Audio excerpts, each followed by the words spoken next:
Hello everyone, my name is Rad Boss and today I'm going to be showing you how to build this awesome looking cliffside town. The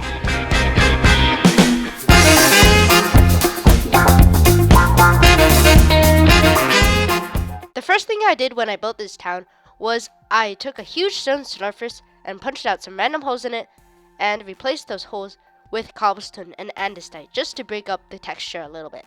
Then I started work on the planning. I planned out the houses with wood and I wanted to have 3 houses and a community center. So the big circle right there that I'm building right now is the community center, and that's a house. And I'm also building the frame for another house, and then another house is going to go right over there where I'm building it. So the first building that I really worked on was the community center. The community center was going to be a big sphere just sticking out from the stone wall with a few balconies and some windows. It ended up only having one balcony, but that was okay. So as you can see here, I'm starting to build the sphere.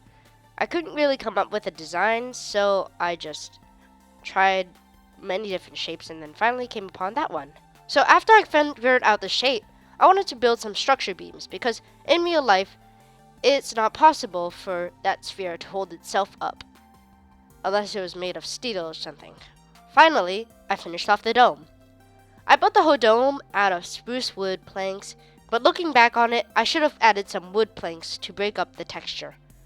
I just added a skylight and changed that window there to a little balcony for people to sit and look over the plains on.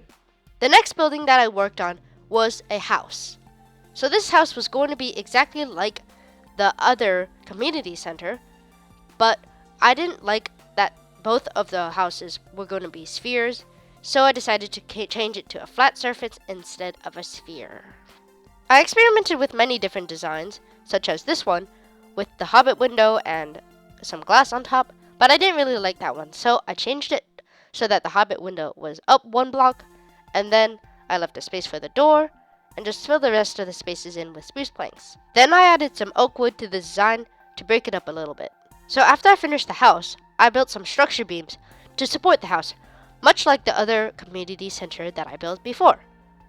So I just built some very simple structure beams, and then I started building the path.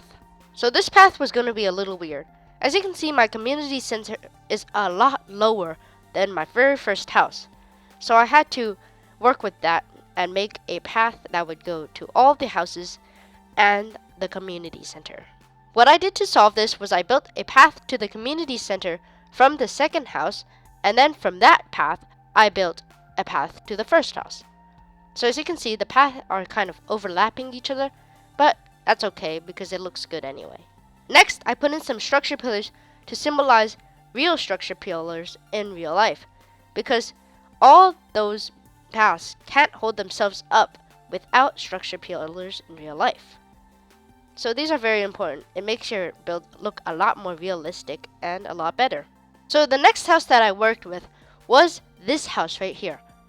This house was going to be indented into the wall as opposed to being stuck out from the wall like all the other houses.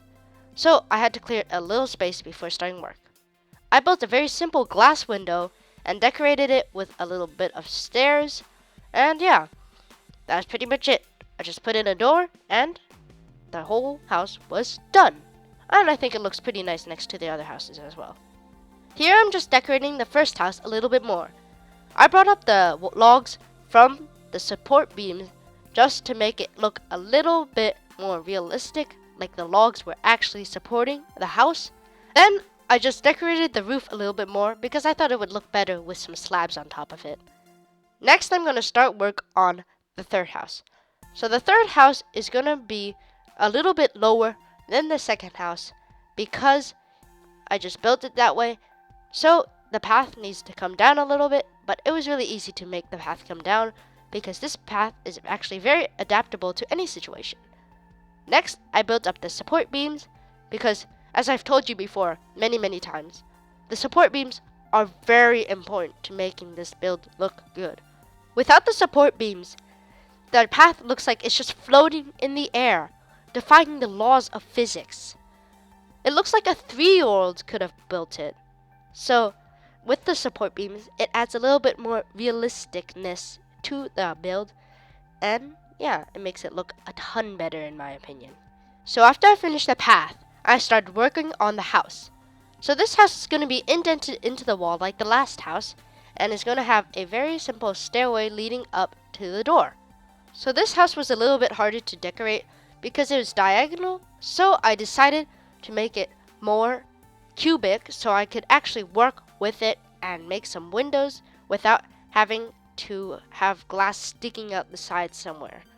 So as you can see, I built a very simple right angle, and then I built some windows in it and just a simple door, and I lit it up, and yeah, that's it.